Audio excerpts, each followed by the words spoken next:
한 산업이 10년도 안 되는 시간에 완전히 무너졌습니다. 바로 대한민국 고속버스입니다. 전국 터미널 161곳이 폐업 위기에 놓였고 직원들은 월급을 받지 못해 떠났으며 기사들마저 운전대를 놓고 있습니다. 왜 전국을 연결하던 동맥이 유령 노선으로 바뀌었을까요? 20조 원이 넘는 부채, 하루 이자만 11억 원. 우리가 싸게 탄 KTX 표값의 이면에 숨겨진 구조를 함께 파헤쳐 보겠습니다.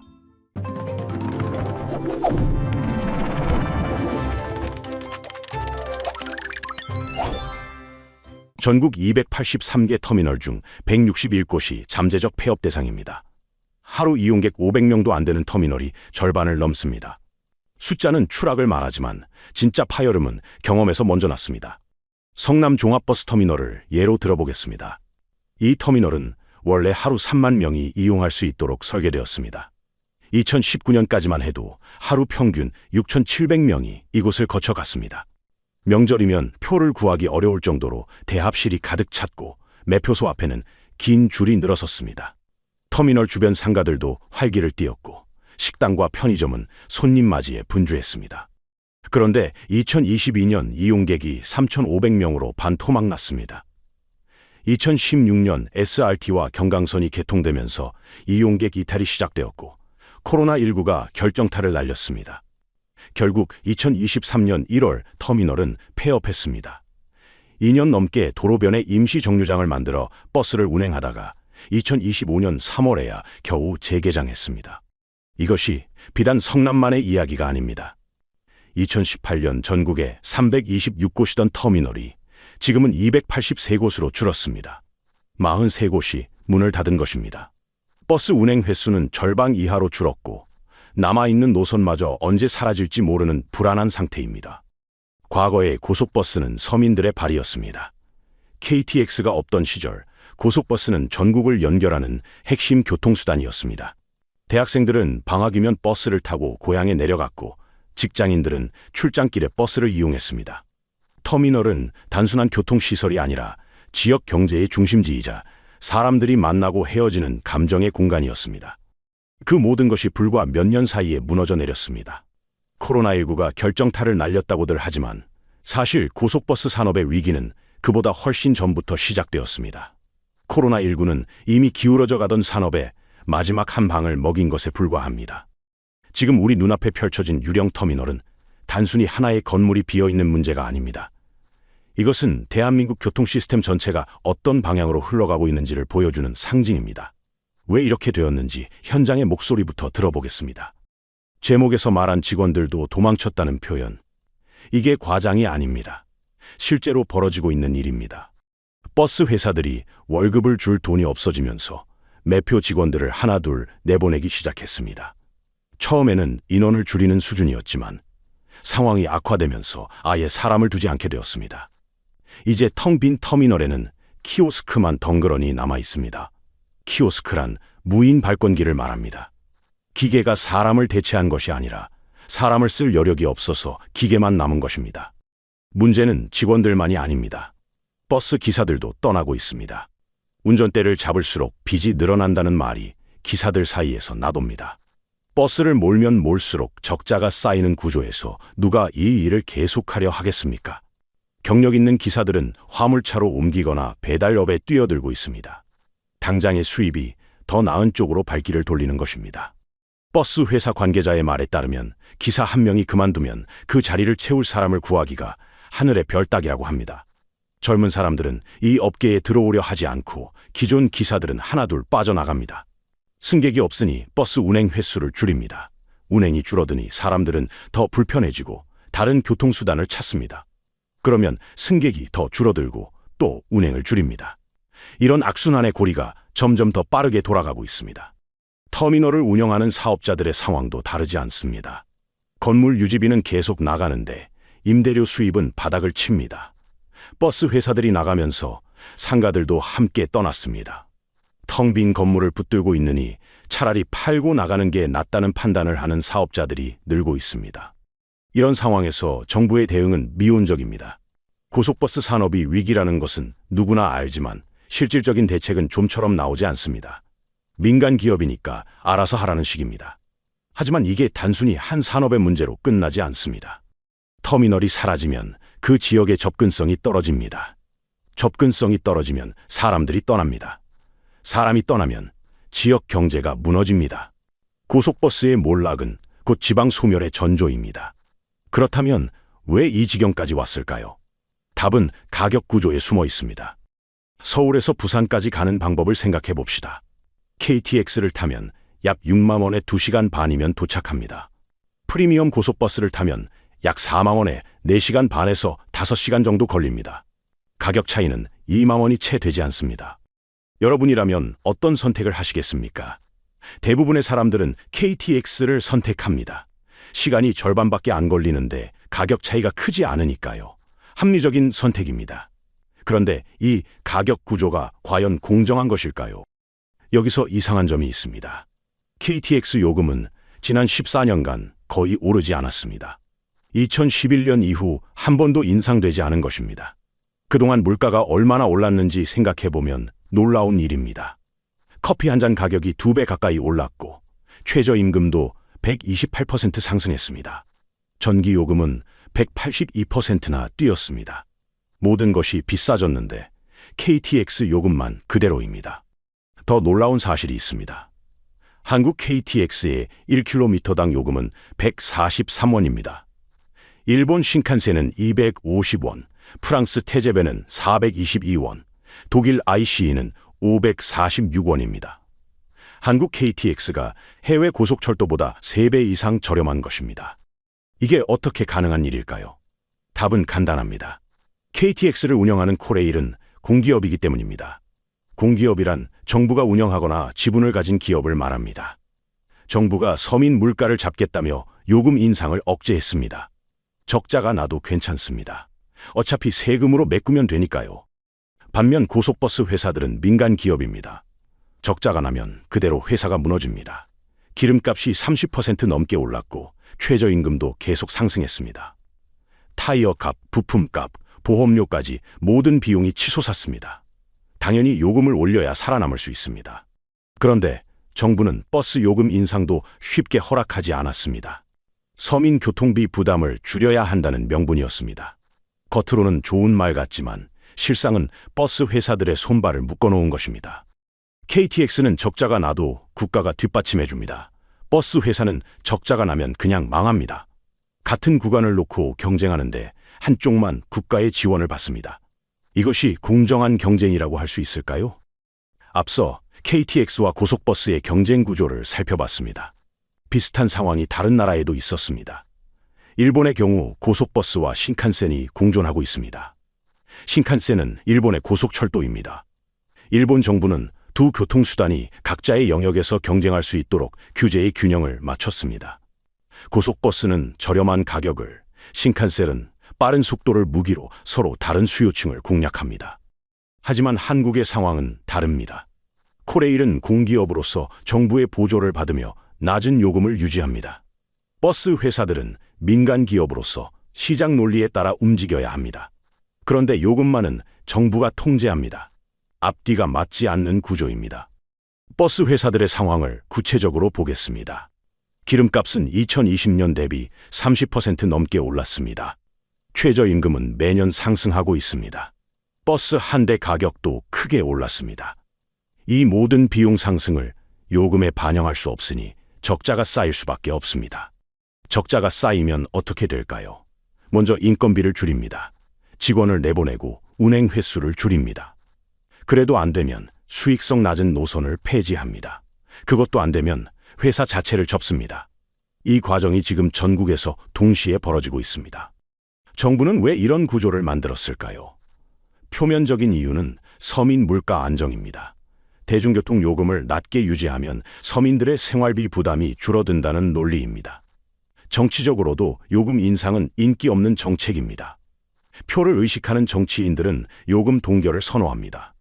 하지만 이것은 눈앞의 것만 보는 짧은 생각입니다. 당장 요금을 낮게 유지하면 좋아 보입니다. 하지만 그 비용은 사라지는 게 아닙니다. 누군가는 반드시 그 비용을 지불해야 합니다. 공기업의 경우 세금으로 메꿉니다. 민간 기업의 경우 회사가 망하고 일자리가 사라지는 형태로 비용을 치릅니다. 2024년 상반기 기준으로 전국 터미널 이용객은 2019년의 60%에 불과합니다. 고속버스 이용객은 2019년 대비 69%, 시외버스는 40%까지 급감했습니다. 기울어진 운동장에서의 경쟁, 그 결과가 이제 현실로 나타나고 있습니다. 버스 회사들이 내린 결론은 단순했습니다. 돈이 안 되는 노선은 버린다는 것이었습니다. 처음에는 승객이 적은 심야 시간대 운행을 줄였습니다. 그 다음에는 하루 운행 횟수를 줄였습니다. 그래도 적자가 계속되자 아예 노선 자체를 반납하기 시작했습니다. 노선 반납이란 정부의 운행 면허를 돌려주고 그 노선에서 완전히 철수하는 것을 말합니다. 가장 먼저 사라진 것은 지방의 소규모 노선들이었습니다. 서울과 대도시를 연결하는 노선은 그나마 승객이 있지만 지방 중소도시를 연결하는 노선은 텅텅 비어 있었습니다. 버스 한 대에 승객이 5명도 안 되는 경우가 허다했습니다. 기름값도 안 나오는 노선을 누가 유지하겠습니까? 지방 노선이 사라지면 어떤 일이 벌어질까요? 그 지역 주민들은 이동수단을 잃습니다. 자가용이 있으면 그나마 낫지만 자가용이 없는 사람들은 완전히 고립됩니다. 특히 고령층이 가장 큰 피해를 봅니다. 한 시골 마을의 이야기입니다. 이 마을에서 가장 가까운 종합병원까지 가려면 버스를 2번 갈아타고 2시간을 가야 했습니다. 그런데 그 버스 노선이 사라졌습니다. 이제 병원에 가려면 택시를 불러야 합니다. 왕복 택시비가 10만 원이 넘습니다. 한 달 생활비의 상당 부분을 병원 한 번 가는데 써야 합니다. 그래서 병원 가기를 포기하는 어르신들이 생깁니다. 아픈 데가 있어도 참습니다. 병을 키웁니다. 나중에 큰 병이 되어서야 응급차를 타고 병원에 실려갑니다. 이것이 교통이 사라진 지역의 현실입니다. 터미널 사업자들도 줄줄이 폐업을 선언하고 있습니다. 버스가 안 다니는 터미널을 운영할 이유가 없습니다. 건물을 유지하는 비용만 나가고 수입은 없습니다. 차라리 건물을 팔고 다른 사업을 하는 게 낫다는 판단을 합니다. 이렇게 터미널이 문을 닫으면 그 주변 상권도 함께 무너집니다. 터미널 앞 식당, 편의점, 숙박업소들이 줄줄이 문을 닫습니다. 지역 경제 전체가 연쇄적으로 타격을 받습니다. 노선 반납은 단순히 버스 회사 하나의 결정이 아닙니다. 그것은 한 지역의 생명줄이 끊어지는 것을 의미합니다. 노선이 사라지는 현실을 보면서 한 가지 의문이 듭니다. KTX 요금이 싸다고 마냥 좋아할 일일까요? 코레일의 부채가 20조 원을 넘어섰습니다. 2025년 기준 예상 부채입니다. 하루 이자만 약 11억 원, 연간으로 따지면 4,130억 원이 이자로 빠져나갑니다. 이 돈은 어디서 나올까요? 하늘에서 떨어지는 게 아닙니다. 국민 세금에서 나옵니다. 쉽게 설명하면 이렇습니다. 여러분이 KTX 표를 6만 원에 샀다고 칩시다. 그런데 실제로 그 서비스를 제공하는 데 드는 비용이 8만 원이라면 어떨까요? 차액 2만 원은 누가 내는 것일까요? 바로 세금입니다. 여러분이 표를 사지 않아도, KTX를 타지 않아도 세금으로 그 적자를 메꾸고 있는 것입니다. 더 큰 문제는 이 적자가 계속 쌓이고 있다는 점입니다. 부채 22조 원은 갚아야 할 빚입니다. 지금 세대가 다 못 갚으면 다음 세대가 갚아야 합니다. 우리 자녀들이 그 빚을 물려받는 것입니다. 착한 요금이라는 이름 뒤에 엄청난 빚이 숨어 있습니다. 당장은 싸게 이용하는 것 같지만 결국 그 비용은 다른 형태로 우리에게 돌아옵니다. 영국의 철도 민영화 사례를 잠깐 살펴보겠습니다. 영국은 1990년대에 국영철도를 민영화했습니다. 민영화란 정부가 운영하던 사업을 민간 기업에 넘기는 것을 말합니다. 처음에는 효율성이 올라갈 것이라고 기대했습니다. 하지만 결과는 달랐습니다. 민간 기업들이 수익성 낮은 노선을 폐지하면서 지방의 철도 서비스가 크게 악화되었습니다. 결국 정부가 다시 개입해서 보조금을 지원해야 했습니다. 민영화 전보다 더 많은 세금이 들어갔습니다. 한국의 고속버스 상황도 비슷한 길을 가고 있습니다. 민간 버스 회사들이 무너지면 결국 정부가 나서야 합니다. 그때 들어가는 세금은 지금보다 훨씬 많을 것입니다. 싸게 먹으려다 더 비싸게 치르는 격입니다. 문제의 본질은 이것입니다. 대중교통 요금을 인위적으로 낮게 유지하면 당장은 좋아 보입니다.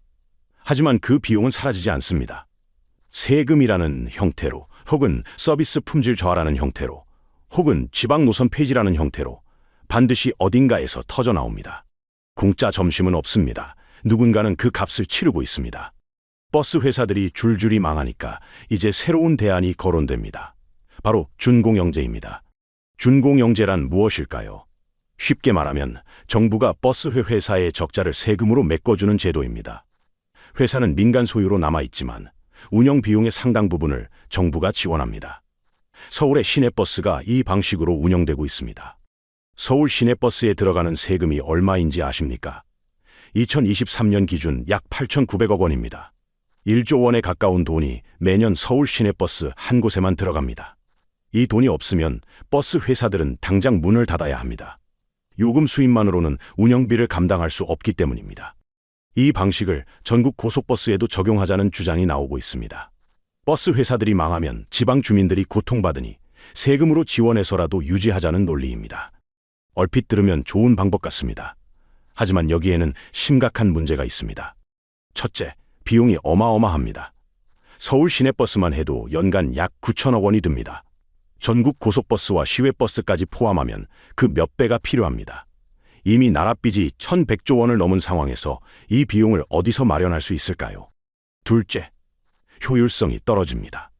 적자를 정부가 메꿔준다는 것은 회사 입장에서 비용을 줄일 이유가 사라진다는 뜻입니다. 어차피 적자가 나도 정부가 보전해 주니까요. 이런 구조에서는 비효율이 굳어져서 바뀌지 않습니다. 셋째, 근본적인 해결책이 아닙니다. 사람들이 버스를 안 타는 이유는 요금 때문만이 아닙니다. KTX보다 시간이 훨씬 오래 걸리고 편의성도 떨어지기 때문입니다. 세금을 쏟아부어 봤자 승객이 돌아오지 않으면 밑 빠진 독에 물 붓기입니다. 결국 준공영제는 문제를 해결하는 게 아니라 미루는 것에 불과합니다. 당장의 파국은 막을 수 있겠지만 근본적인 구조 개혁 없이는 세금만 더 들어갈 뿐입니다. 달콤해 보이는 이 대안이 사실은 독약일 수 있습니다. 한번 시작하면 빠져나오기 어렵습니다. 보조금을 줄이면 버스 회사가 망하고 유지하려면 세금이 계속 늘어납니다. 지금까지의 이야기를 정리해 보겠습니다. 고속버스 산업이 무너지고 있습니다. 터미널은 유령 건물이 되었고 직원과 기사들은 떠났으며 노선은 하나둘 사라지고 있습니다. 그 원인은 단순히 코로나19나 인구 감소 때문만이 아닙니다. KTX라는 공기업과 민간버스 회사 사이에 기울어진 경쟁 구조, 요금 통제로 손발이 묶인 상황, 이런 구조적 문제들이 복합적으로 작용한 결과입니다. 가장 큰 피해자는 누구일까요? 바로 지방에 사는 교통약자들입니다. 교통약자란 스스로 이동하기 어려운 사람들, 특히 자가용이 없는 노인이나 장애인을 말합니다. 버스 노선이 사라진 시골 마을의 할머니는 병원 한 번 가려면 택시비로 5만 원을 내야 합니다. 월 생활비의 상당 부분을 교통비로 써야 하는 상황입니다. 그래서 아파도 병원 가기를 포기합니다. 이동할 수 있는 권리, 즉 이동권이 돈 있는 사람만의 특권이 되어가고 있습니다. 유령이 된 터미널은 단순히 건물 하나가 비어있는 문제가 아닙니다. 이것은 지방 소멸의 예고편입니다. 교통이 사라지면 사람이 떠나고, 사람이 떠나면 지역이 죽습니다. 전국 곳곳에서 이 과정이 진행되고 있습니다. 그렇다면 해결책은 무엇일까요? 쉽지 않습니다. 비용 없는 선택은 없기 때문입니다. 첫 번째 선택지는 제값을 내는 것입니다. 대중교통 요금을 현실화하고 공정한 경쟁 환경을 만듭니다. 소비자 부담은 늘어나지만 시장이 정상적으로 작동할 수 있습니다. 두 번째 선택지는 세금으로 유지하는 것입니다. 적자 노선에 보조금을 지원하고 준공영제를 확대합니다. 당장의 서비스는 유지되지만 세금 부담이 늘어나고 비효율이 굳어질 위험이 있습니다. 어느 쪽을 선택하든 비용은 발생합니다. 문제는 그 비용을 어떤 형태로 누가 부담할 것인가입니다. 선택의 시간이 얼마 남지 않았습니다. 지금 결정을 미루면 나중에는 선택지 자체가 사라질 수도 있습니다. 버스 회사들이 모두 망하고 나면 되돌리기 어렵습니다. 유령 터미널이 보내는 경고를 무시해서는 안 됩니다. 이것은 먼 지방의 이야기가 아닙니다. 교통 시스템의 붕괴는 결국 우리 모두의 삶에 영향을 미칩니다. 오늘 살펴본 고속버스 산업의 위기는 단순한 한 업계의 문제가 아닙니다. 이것은 대한민국 교통정책 전반에 대한 질문을 던지고 있습니다. 공정한 경쟁이란 무엇인지, 서민을 위한 정책이 진짜 서민에게 도움이 되는지 우리는 다시 생각해 봐야 합니다. 여러분은 어떻게 생각하십니까? 요금을 올려서라도 버스를 살려야 할까요? 아니면 세금으로 유지해야 할까요? 댓글로 여러분의 생각을 들려주시기 바랍니다. 다음 영상에서는 KTX 요금 인상 논쟁의 이면을 다뤄보겠습니다. 14년간 동결된 요금 과연 올려야 할까요? 그 답을 찾아가는 여정에 함께해 주시기 바랍니다. 이런 숨겨진 구조와 진실을 계속 파헤치는 영상을 보고 싶으시다면 구독과 좋아요를 눌러주십시오. 여러분의 관심이 더 깊이 있는 분석을 가능하게 합니다. 다음 영상에서 뵙겠습니다.